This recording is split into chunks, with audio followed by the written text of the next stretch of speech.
बिस्मिल्लाहिर्रहमानिर्रहीम नहमदुहु व नसल्ली अला रसूलिल्लाहि करीम।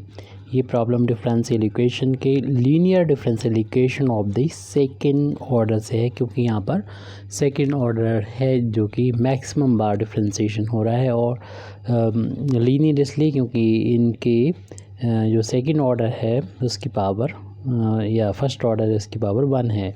इन सभी हम इसको दूसरी फॉर्म में जब लिखेंगे डिफरेंशियल इक्वेशन को तो बात क्लियर हो जाएगी। सबसे पहले तो हम गिवन डिफरेंशियल इक्वेशन लिख देंगे। The given differential equation is x dy minus y is equal to x minus 1 D square y minus x plus 1।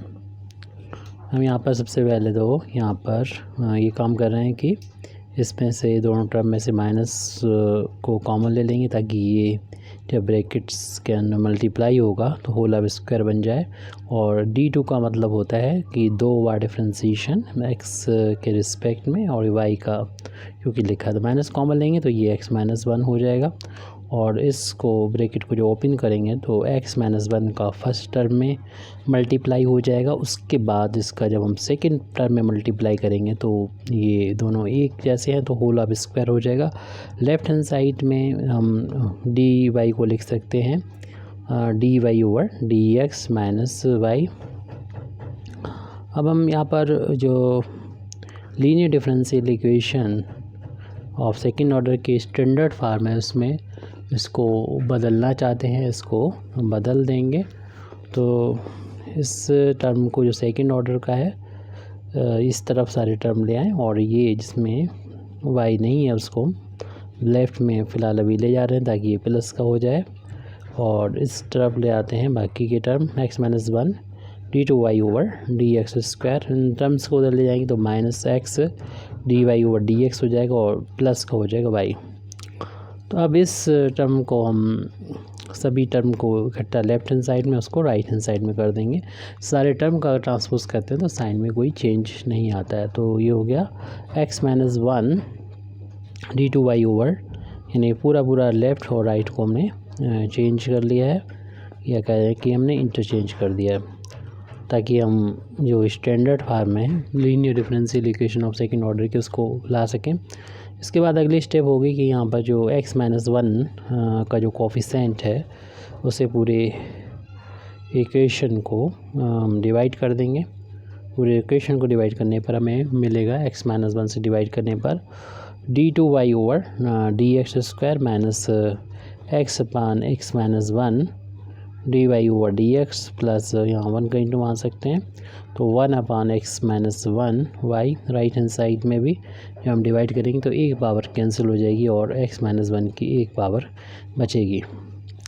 अब इसकी कंपेयर हम जो स्टैंडर्ड इक्वेशन से कर देंगे, जो सेकंड ऑर्डर का linear differential equation of second order का स्टैंडर्ड इक्वेशन होता है, इससे कंपेयर कर देंगे। जब कंपेयर करेंगे देखेंगे डी वाई और डी एक्स का कोफिशिएंट p, और यहाँ पर इसका जो कोफिशिएंट है माइनस का x अपान एक्स माइनस 1। स्टैंडर्ड फॉर्म बदलने के लिए जो डी टू वाई और डी एक्स स्क्वायर इसका कोफिशिएंट 1 होना चाहिए, वो हमने कर बना दिया था।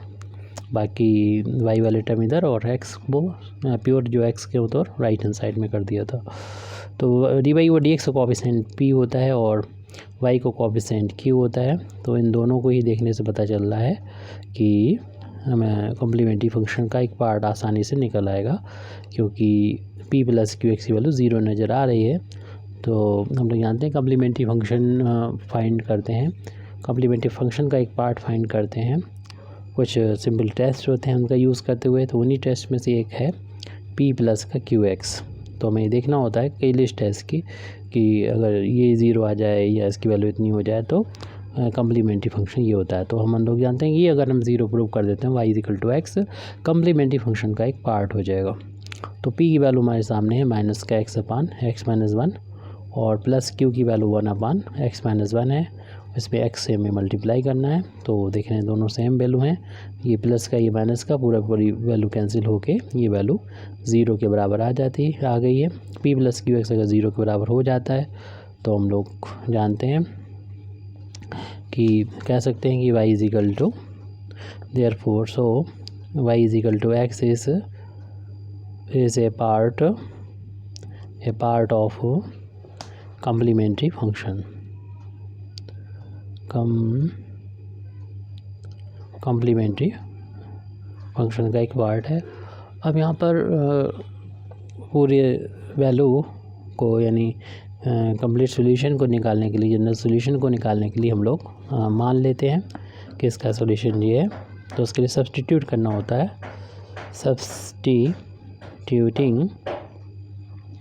y is equal to x भी पुट करना होगा। x मतलब ये u होता है और ये u v होता है, और u की वैल्यू कॉम्प्लीमेंट्री फंक्शन का पार्ट होता है, वो आ चुकी है x के बराबर, तो y बराबर u v। और फिर जो इक्वेशन में यानी जो हमारा इक्वेशन सॉल्व होके स्टैंडर्ड फॉर्म में ये आ गया था, जैसे इक्वेशन नंबर 1 डाल दें। इसमें हम y की जगह तो रख देंगे x भी, फर्स्ट डेरिवेटिव की वैल्यू और सेकंड डेरिवेटिव की क्या वैल्यू रखेंगे, उसके लिए इसको डिफ्रेंशिएट करना होगा। तो इसको जब हम डिफ्रेंशिएट करेंगे यानी dy ओवर dx की वैल्यू निकालेंगे, तो उसमें दो फंक्शन का मल्टीप्लिकेशन है, तो फर्स्ट फंक्शन वैसे ही और सेकंड फंक्शन का डिफ्रेंशिएशन प्लस सेकंड फंक्शन वैसे ही और फर्स्ट फंक्शन का डिफ्रेंशिएशन। इसको फिर दोबारा से डिफ्रेंशिएशन करके हम d2y ओवर dx स्क्वायर की वैल्यू निकालेंगे, तो फर्स्ट फंक्शन वैसा ही और सेकंड फंक्शन का डिफ्रेंशिएशन यानी d2v ओवर dx स्क्वायर। हम इसका कर रहे हैं यहाँ पर दो फंक्शन का मल्टीप्लिकेशन, फर्स्ट वैसा ही सेकंड का डिफ्रेंशिएशन प्लस सेकंड वैसा ही और फर्स्ट यानी x का डिफ्रेंशिएशन 1 हो गया, प्लस फिर इसका करेंगे जो v है और v का डिफ्रेंशिएशन dv ओवर dx हो जाएगा, और ये दोनों टर्म एक हो जाएंगे तो 2 टाइम्स हो जाएंगे अगले स्टेप में। तो यहाँ पर हमें d2y ओवर dx स्क्वायर की जो वैल्यू पुट करनी है, d2v ओवर dx स्क्वायर की जो वैल्यू पुट करनी है वो है यहाँ पर अभी हमने लिखना है x d2y over dx square की वैल्यू रखना है d2v ओवर dx स्क्वायर और प्लस का 2 टाइम्स dv ओवर dx। तो ये सारी वैल्यू सब्स्टिट्यूट करनी है, हम जैसे पहले लिख चुके हैं इन इक्वेशन नंबर 1 में। Substitute these value in equation 1, equation number 1 में जब हम पुट करेंगे यानी यहाँ पर लिखा था हमने सब्स्टिट्यूटिंग y एंड j और ये वैल्यू सेकंड डेरिवेटिव की इक्वेशन नंबर 1 में, तो इक्वेशन नंबर 1 अपना ही हो जाएगा। सबसे पहले इक्वेशन नंबर 1 को देखिए आप कि उसमें यहाँ पर सेकंड डेरिवेटिव है, उसके बाद माइनस x अपान x माइनस 1 है, फिर फर्स्ट डेरिवेटिव है, तो हम सेकंड डेरिवेटिव जो पहले है उसकी वैल्यू जो अभी ऊपर निकाली है ये लिखेंगे, यानी x d2v over dx square plus 2 times dv over dx। उसके बाद फिर हमने बोला था कि माइनस है x अपान x माइनस 1 है, फिर फर्स्ट डेरिवेटिव है, फर्स्ट डेरिवेटिव की वैल्यू हमने निकाली थी x dv over dx plus का v। उसके बाद इक्वेशन नंबर 1 को देखिए, ये हम यहाँ तक इसको लिख चुके थे, अब ये रह गया 1 अपान x माइनस 1 और v की वैल्यू रख देंगे, राइट हैंड साइड में x माइनस 1 है, तो इन सभी वैल्यू को यहाँ पर में पुट करना होगा। ये टर्म जो था वो y वाला प्लस का है 1 अपान x माइनस 1 और यहाँ पर जो वैल्यू पुट करना है वो vx है, और राइट हैंड साइड में था x माइनस 1। अब यहाँ इसको हमें इक्वेशन को सॉल्व करना है, ये रिड्यूस हो जाएगा। इस सेकंड ऑर्डर का तो एक ही है d2v over dx square, first order के में 2 मिल रहे हैं टर्म, एक यहाँ पर मिल रहा है एक यहाँ पर मिल रहा है, तो इनके कोएफिशिएंट को कलेक्ट करेंगे इस ब्रैकेट के अंदर। तो यहाँ पर तो इसको कोएफिशिएंट 2 है और यहाँ पर तब मिलेगा जब हम ब्रैकेट ओपन करेंगे और इसका इंटू इस टर्म में करेंगे, तो x इंटू एक्स स्क्वायर हो जाएगा, माइनस पहले से चल रहा तो माइनस का x square upon x minus 1 ये आ गया, ये dv ओवर dx का कोएफिशिएंट। अब v का कोएफिशिएंट ढूंढेंगे तो यहाँ तो नहीं है, यहाँ पर मिलेगा सबसे पहले जब इसका इंटू उसमें होगा, जो माइनस का x अपान x माइनस 1 हो जाएगा, और यहाँ पर देख रहे हैं v का कोएफिशिएंट प्लस का ऊपर x है और अपान में x माइनस 1 है, ये v का कोएफिशिएंट राइट हैंड साइड में हमारा x माइनस 1 लिखा हुआ है वो एज इट नोट हो जाएगा। ये टर्म देखिए प्लस का है, वही टर्म ये माइनस का है, एक भी प्लस माइनस कैंसिल हो गया। अब जो बचेगा वो हम यहाँ पर लिख देंगे, तो x d2v over D x square, यहाँ पर डिपेंडेंट वेरिएबल b और इंडिपेंडेंट वेरिएबल x है। इसको हम सॉल्व मतलब कैलकुलेट एलसीएम लेके सॉल्व ना करें, इसको ऐसे ही रहने दें ताकि हमारी आगे की प्रोसेस जो है वो आसानी से सॉल्व हो जाए, नहीं तो हम बहुत ही प्रॉब्लम में पड़ सकते हैं। ये सर जो कि कोफिशिएंट 0 है v का, तो इसे लिखना भी नहीं चाहिए हमको। अब अगले स्टेप में इसे वी स्क्वायर का मतलब सेकेंड ऑर्डर कोफिशिएंट 1 बनाने के लिए x से हम डिवाइड कर देंगे, तो d2v over D x square, और यहाँ पर डिवाइड करेंगे तो ये 2/x आ जाएगा, और यहाँ पर डिवाइड x से करेंगे एक x कट जाएगा, एक x ऊपर बचेगा और x - 1 बचेगा। यहाँ पर ये dv ओवर dx, ये टर्म तो 0 हो गया, लिखने की ज़रूरत नहीं। पूरे इक्वेशन को हम x से डिवाइड कर रहे हैं, जब इसको हम x से डिवाइड करेंगे तो x/x 1 हो जाएगा, और यहाँ पर x से डिवाइड करेंगे तो 1/x आ जाएगा। अब इस प्रॉब्लम को हम ऐसे सॉल्व कर सकते हैं कि इसको हम कुछ मान लेते हैं, यानी हम इसको पुट कर देते हैं, पुटिंग थोड़ी देर के लिए dv ओवर dx को p मान लेते हैं। तो इसका अगर डिफ्रेंशिएशन करेंगे एक बार x के रिस्पेक्ट में, तो d2v ओवर dx स्क्वायर मिलेगा, जो कि हो जाएगा dp ओवर dx। तो इन दोनों वैल्यूज़ को जब यहाँ पर पुट करेंगे तो ये जो डिफरेंशियल इक्वेशन है वो इक्वेशन नंबर 2 डाल दें, तो इक्वेशन नंबर 2 बदल जाएगा dp ओवर dx और प्लस 2/x-x/1, और इसको हमने p माना है, और राइट हैंड साइड में 1-1/x, इसको ऐसा लिखा रहने दें। अब ये जो डिफरेंशियल इक्वेशन है वो आपको पता है कि लीनियर डिफरेंशियल इक्वेशन है, यानी इस फॉर्म में है dy over dx plus py is equal to q की फॉर्म में है, और इस में देखिए हमारा इंडिपेंडेंट वेरिएबल तो दोनों में x है, लेकिन यहाँ पर डिपेंडेंट वेरिएबल हमारा इस फार्मूले में y और यहाँ पर p है, तो कोई फ़र्क नहीं पड़ता। p के लिए सॉल्व करेंगे हम लोग, और ये देखिए कि इस डिफरेंशियल इक्वेशन को सॉल्व करने का तरीका आपको पता ही है। सबसे पहले तो इंटीग्रेटिंग फैक्टर निकालते हैं, जो होता है e की पावर y का जो कोफिशिएंट p होता है dx। जब ये आ जाएगा सॉल्व होने के बाद, उसमें जो डिपेंडेंट वेरिएबल है p, उसके साथ इस इंटीग्रेटिंग फैक्टर से मल्टीप्लाई कर देंगे। राइट हैंड साइड में q है, उसे उठा के उसमें भी इंटीग्रेटिंग फैक्टर से मल्टीप्लाई करके इंटीग्रेट कर देंगे और कांस्टेंट ऑफ इंटीग्रेशन जोड़ देंगे। तो ये प्रोसीजर रहेगा, इससे कंपेयर करेंगे और सॉल्यूशन निकालने के लिए हमें ये कुछ करना पड़ेगा। तो यहाँ पर देखिए जो इंटीग्रेटिंग फैक्टर हम यानी ये निकालेंगे इस फार्मूले से कंपेयर करने के बाद, इससे कंपेयर करने के बाद तो वो होगा integrating factor e to the power में p का मतलब यहाँ पर स्मॉल जो p है, जो डिपेंडेंट वेरिएबल है, यहाँ पर उसके करस्पॉन्डिंग y है, तो y का कोफिशिएंट p और यहाँ पर p का कोफिशिएंट ये, तो ये है 2/x-x/1 ये है। तो इसको हमें इंटीग्रेट करना होगा x के रिस्पेक्ट में, और इसे सॉल्व करेंगे तो हमें मिल जाएगा इंटीग्रेटिंग फैक्टर। तो यहाँ पर अभी फ़िलहाल 2 टर्म नज़र आ रहे हैं, तो सबसे पहले हम टर्म बाई टर्म इंटीग्रेशन करेंगे। 2/x का इंटीग्रेशन अलग और माइनस इस x/x-1 का इंटीग्रेशन अलग। अब देख रहे हैं इस वाले टर्म में पावर इक्वल है, तो हमें डिवाइड करना ज़रूरी हो गया, और डिवाइड करने अगर पावर जो है ऊपर ज़्यादा हो नीचे कम हो तो हमें डिवाइड करना होता है, या बराबर हो तब। और डिवाइड करने का तरीका, जब पावर बराबर हो तो ये भी होता है, जो हम अगले स्टेप में बता रहे हैं, जैसे नीचे वैसे ऊपर बना देंगे। और 2 कांस्टेंट है, यहाँ पर 1 का इंटू मान सकते हैं, 2 को बाहर ले लेंगे इंटीग्रेशन के साइन से, और ये वैल्यू चल रही है वो इंटीग्रेटिंग फैक्टर की वैल्यू चल रही है e टू दी पावर ये 2 1/x dx। फिर उसके बाद है माइनस, इसमें हमने 1 घटाया हो तो 1 जोड़ा भी है, अपान में x-1 है, और फिर उसके बाद dx कर देंगे, तो ये हो जाएगा 1/x का इंटीग्रेशन हो जाएगा log x हो जाएगा, माइनस इसको हम सेपरेट भी कर देंगे, यानी x-1 अपान में x-1 हो जाएगा, और प्लस 1 अपान में x-1, तो ये पूरा कैंसिल हो जाएगा 1 टाइम्स।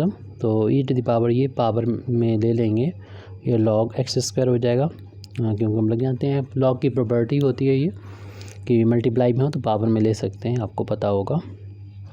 और ये पूरा इंटीग्रेशन जो है पावर में चल रहा है, थोड़ा सा ये जो है हमारा ये ऐसा लग नहीं रहा, तो हम इसको इन स्टेप्स को काट देते हैं, क्योंकि ऐसा नहीं लग रहा ये p की पावर में, मतलब ज़्यादा बड़ा ही लिख दिया है, इसे काट देते हैं।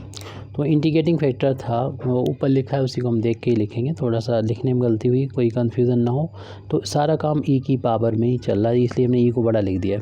2 1/x dx, ये तो ठीक टर्म लिखा था। फिर इस वाले टर्म में से माइनस हो रहा है, एक्स था तो हमने एक 1 माइनस किया, 1 प्लस भी कर दिया, क्योंकि डिनोमिनेटर में x माइनस 1 था, एक जैसा हो गया ये। अब हमें डिवाइड करना आसान हो जाएगा।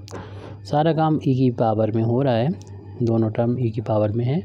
तो इस टर्म को जब इंटीग्रेशन करना है, 1/x का इंटीग्रेशन log x हो गया, और माइनस यहाँ पर भी सेपरेट करके हमें लिखना पड़ेगा। ये अपान ये करेंगे, यानी x माइनस 1 अपान x माइनस 1, और फिर प्लस 1 अपान में x माइनस 1। वही काम किया था, बस ये है कि थोड़ा बड़ा हो गया था, ऐसा लग रहा था कि मल्टीप्लाई में तो नहीं है, इसलिए हमने इसको काट किया था। x माइनस 1 से x माइनस 1 कैंसिल हो गया 1 टाइम्स, जो अगली स्टेप में लिख देंगे। अभी हमने जैसे किया था 2 से इंटू हो रहा है, तो इसे पावर में ले लेंगे, log x स्क्वायर हो जाएगा, और माइनस इस log के साथ में माइनस हो रहा है। फिर यहाँ पर 2 टर्म आ रहे हैं, एक तो यहाँ पर 1 है और दूसरा ये 1 अपान x माइनस 1 है। तो इनका भी अलग अलग हम लोग इंटीग्रेशन कर लेंगे, यानी 1 का इंटीग्रेशन कर लेंगे जो कि x होगा, e⁻ log x स्क्वायर, 1 का इंटीग्रेशन x, और यहाँ पर ये भी टर्म माइनस हो जाएगा, और 1 अपान x माइनस 1 का हो जाएगा log, अपान में होता है, कोई भी कांस्टेंट माइनस हो रहा है जोड़ रहा है तो कोई फ़र्क नहीं पड़ना है। ये दोनों log को तो एक साथ कर देंगे, और ई की पावर जो माइनस एक्स है वो अलग कर दें, और log को एक साथ लिख दें, यानी log x square minus log यहाँ पर x माइनस 1 है। तो e⁻ माइनस एक्स और प्लस ये 2 log है, तो एक बार log लिखेंगे, और जो प्लस वाला है इसे न्यूमरेटर में, और जो माइनस वाला है उसको डिनोमिनेटर में लिख देंगे। और प्लस के निशान है तो मैं ऐसे लिख सकते हैं e⁻ minus x into e⁻ this, e⁻ log x square upon x minus 1।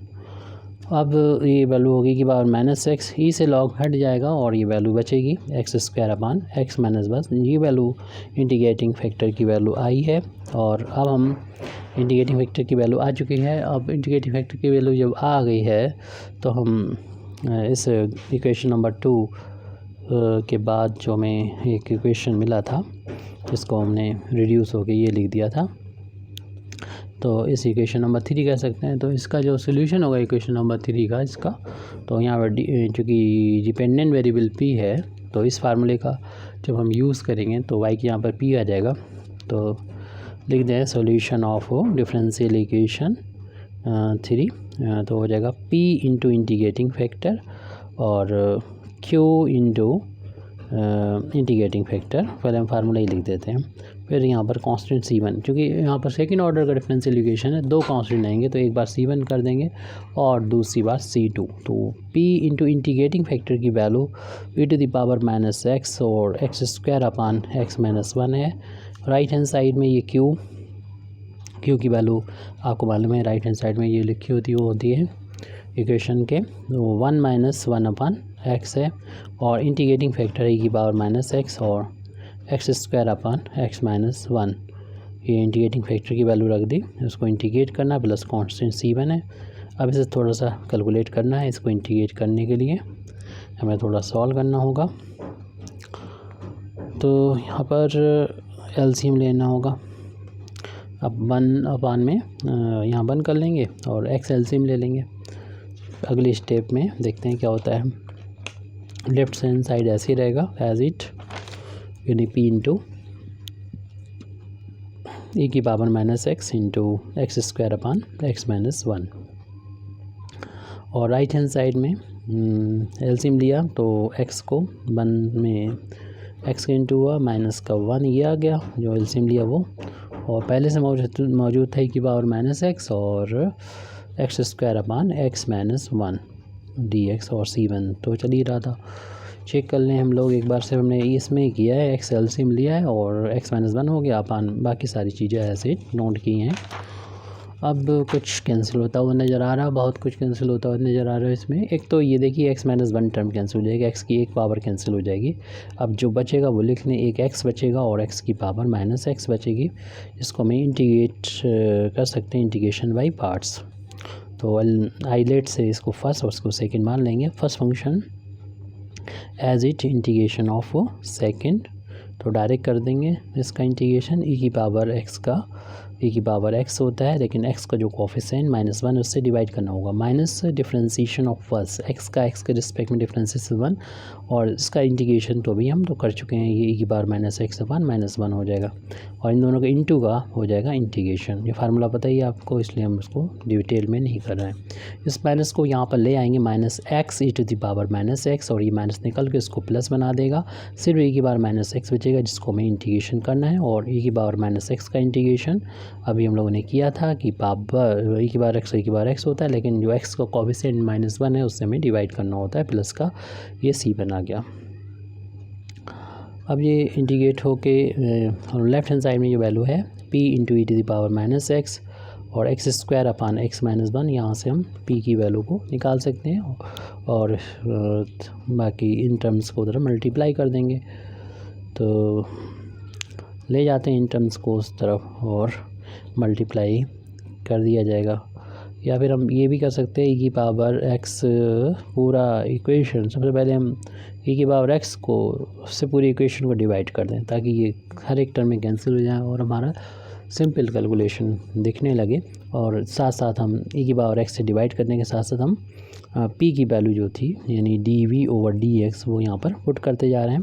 तो हमारे पास ये x²/x-1 बचा हुआ है, इधर ओनली -x बचेगा, और ये बचेगा माइनस का 1 बचेगा, यहाँ पर माइनस का 1 आ जाएगा, और प्लस का यहाँ पर c1, और हमने e की पावर x से अगर डिवाइड करेंगे यहाँ पर, तो जब ऊपर ले जाएंगे तो पावर इसकी प्लस की x हो जाएगी। तो ये टर्म आया, लेकिन अभी हमें इस टर्म को भी ट्रांसपोज करके वैल्यू फाइंड करना होगा, यानी dv/dx की वैल्यू निकालना है। तो मल्टीप्लाई होगा यहाँ पर x-1 से मल्टीप्लाई होगा, तो x-1 से मल्टीप्लाई, इसमें से ऐसा करते हैं कि माइनस का माइनस अगर कॉमन ले लें, यहाँ से अगर माइनस कॉमन लेंगे तो x-1 x+1 बचेगा यहाँ पर, तो x+1 आ जाएगा, और यहाँ पर क्योंकि माइनस हमने अगर कॉमन ले लिया तो यहाँ पर इस तरीके से कैलकुलेशन करेंगे, आगे दिक्कत ना हो। तो जो इंटीग्रेट करना हमें, तो हम इस तरीके से नहीं करेंगे, यानी हम कॉमन नहीं लेंगे बल्कि अलग अलग सेपरेट ही रहेंगे, पार्शियल फ्रैक्शन जैसा हो जाए। तो x-1 से मल्टीप्लाई कर देंगे और x² से डिवाइड कर देंगे, तो हमें मिलेगा dv/dx जैसे पहले मिल रहा था, लेकिन हम इसे कॉमन नहीं लेंगे, बस ये करना है। तो हमारे पास यहाँ पर 3 टर्म है, तीनों टर्म में x-1 से मल्टीप्लाई हो जाएगा और x² से डिवाइड हो जाएगा, यानी 1 में भी x-1 से मल्टीप्लाई और x² से डिवाइड। ऐसे यहाँ पर भी c1 e⁻x, ये x² से हो जाएगा डिवाइड, और x-1 से हो जाएगा मल्टीप्लाई, x² से हो जाएगा डिवाइड। अब इसको थोड़ा सा सॉल्व करने, क्योंकि x यहाँ पर कट रही है, एक पावर बच रही है अपान में, और इसको हम पार्शियल फ्रैक्शन जैसा बनाना चाहते हैं, यानी x² के अपान में लिख देंगे, जब x के अपान x² लिख देंगे -1/x², अलग अलग करके थोड़ा सा सॉल्व करना चाहते हैं। c1 e⁻x, और इस टर्म को भी ऐसे ही कर लें, यानी x/x² और -1/x² हो जाएगा। एक पावर यहाँ पर कैंसिल हो जाएगी, एक पावर बचेगी, ऐसे ही यहाँ पर भी होने वाला है, हो गया है। और इसमें भी हम कर लेंगे यही कि x/x कर लें -1/x, यहाँ पर बचा है 1 -1/x², इधर c1 e⁻x। ऐसा करने से हमें इंटीग्रेशन करना बहुत आसान होगा, 1/x -1/x², ये बचा हुआ है यहाँ पर, क्योंकि हमें v की वैल्यू निकालने के लिए इंटीग्रेट ही करना होगा। अब इस ब्रैकेट को ओपन करें, क्योंकि x कैंसिल हो के 1 आ गया, ये तो माइनस का 1 हो जाएगा, प्लस का हो जाएगा 1/x। अगर हम इस ब्रैकेट को भी ओपन कर देते हैं तो माइनस का 1 और प्लस का 1/x² हो जाएगा। और यहाँ पर जो अभी एक थोड़ी सी गलती हो रही है कि x² था और ये x² था, एक पावर कैंसिल होगी तो एक पावर बची, तो यानी 1/x बचेगा यहाँ पर। तो ब्रैकेट खोला तो माइनस का 1/x आ जाएगा, और फिर इन टर्म को ऐसे लिखा रहने दें c1 e⁻x। और इसमें थोड़ा सा हम चेंज करना चाहेंगे, क्योंकि इसका इंटीग्रेशन होना है और e⁻x के साथ है, तो 1/x कर लें और प्लस माइनस को इस के साथ में लिखते हैं अंदर। ऐसा क्यों कर रहे हैं आगे पता चल जाएगा। 1 upon X plus minus cancel हो जाएगा। अब हमारे पास जो बच रहा है उसको यहाँ पर नोट कर दे रहे हैं। D B over D X is equal to -1 और ये प्लस का बच रहा है 1 अपॉन एक्स स्क्वायर और प्लस का c1 e to the power X 1 upon X plus minus 1 upon X square. और इसके बाद हमें इंटीग्रेट करना होगा एक्स के रिस्पेक्ट में, तो हमें b मिल जाएगा। तो यहाँ पर लिख दें, चाहे डायरेक्ट कर दें, तो हम लिख देते हैं यहाँ पर on integrating with respect to X. Left hand side में तो हमें b मिल जाएगा और राइट हैंड साइड में -1 का इंटीग्रेशन माइनस एक्स हो जाएगा। और चलिए इधर कर लेते हैं 1 अपॉन एक्स स्क्वायर का इंटीग्रेशन करेंगे तो एक्स स्क्वायर को जब ऊपर ले जाएंगे तो पावर इसकी -2 हो जाएगी, इसका इंटीग्रेशन करना है। और यहाँ पर c1 कांस्टेंट बाहर हो जाएगा, हमें e की पावर एक्स और ये जो था जो भी -1 अपॉन एक्स स्क्वायर, इसका हमें इंटीग्रेशन एक्स के रिस्पेक्ट में करना है। जो हमने लेफ्ट हैंड साइड में ये लिखा हुआ है उसको हमने c1 को सिर्फ बाहर लिया, बाकी कुछ नहीं किया। तो v is equal to -x plus integration करते हैं तो पावर जितनी होती है उसमें एक जोड़ता है, अपान में वही आ जाता है। और यहाँ पर हम जो स्पेशल फार्मूला लगाने वाला है, आपको मालूम है कि पावर x हो, कोई फंक्शन लिखा हुआ हो और उसका डेरिवेटिव यहाँ पर मौजूद हो, तो इसका इंटीग्रेशन होता है कि पावर x f(x) होता है, कांस्टेंट भी होता है। तो यहाँ पर यही है कि f(x) की जगह पर अपना ये 1 अपॉन x है और इसको डिफ्रेंशिएट करेंगे जब x के रिस्पेक्ट में ऊपर ले जाएंगे पावर तो -1 हो जाएगा और डिफ्रेंशिएटिंग पावर आगे जाएगी और जितनी भी पावर होती है उसमें से एक घट जाता है तो ये -x की पावर -2 हो जाएगी, यानी -1 अपॉन एक्स स्क्वायर हो जाएगा। वही चीज़ यहाँ पर हमारी लिखी हुई थी, ये -1 अपॉन एक्स स्क्वायर, ये यानी f' है। तो ये वाला फार्मूला यहाँ पर अप्लाई हो जाएगा क्योंकि पावर x से मल्टीप्लाई भी हो रहा था, इसलिए हम इसको डायरेक्ट इसका इंटीग्रेशन ये लिख देंगे। f(x) का मतलब हमारा 1 अपॉन एक्स आएगा e की इस पावर के साथ में, तो इसका इंटीग्रेशन हो जाएगा e की पावर x 1 अपॉन एक्स जो कि f(x) के बराबर है, यानी इसका डेरिवेटिव ये है तो ये f(x) होता है और ये अगर f'(x) हो तो ये फार्मूला होता है शॉर्ट। आप इसे इंटीग्रेशन बाई पार्ट से भी सॉल्व कर सकते हैं, एक का करेंगे डिफरेंस इंटीग्रेशन, दूसरे को ऐसे छोड़ देंगे दूसरे टर्म को, फिर सॉल्व करेंगे, कैंसिल हो जाएगा। इंटीग्रेशन कंप्लीट हो गया तो इंटीग्रेशन कांस्टेंट c2 और यहाँ पर ऐड कर दें, आप शुरू से ऐड करते हुए चलें। इसे थोड़ा सा सॉल्व कर लेंगे तो v की वैल्यू हमको मिल जाएगी, v is equal to -x था और x की पावर -1 अपॉन -1 है, प्लस का c1 की पावर x अपॉन x है, इस टर्म को लिखा, प्लस का है c2। उसके बाद इस माइनस को यहाँ पर ले आइए और इस पावर को प्लस करने के लिए अपान में ले जाएं तो माइनस का 1 अपॉन x हो जाएगा, प्लस c1 की power x upon x plus का c2 v। शुरुआत में देखिए हमने इस डिफरेंशियल इक्वेशन का सॉल्यूशन क्या माना था, हम लोगों ने माना था y is equal to X B, यानी u b होता है x की वैल्यू तो u की वैल्यू तो x आ चुकी है। तो ये सॉल्यूशन था पूरे डिफरेंशियल इक्वेशन का। Therefore hence solution of given differential equation is y is equal to X B था और v की वैल्यू यहाँ पर पुट कर दें, v की value -x -1 upon x plus c1 की power x upon x plus का c2 है, x का अंदर मल्टीप्लिकेशन करेंगे -x² हो जाएगा, तो यहाँ पर इंटू करेंगे 1 अपॉन x में और यहाँ पर भी इंटू होगा c1 की power x upon x plus का c2x, एक x कट जाएगा।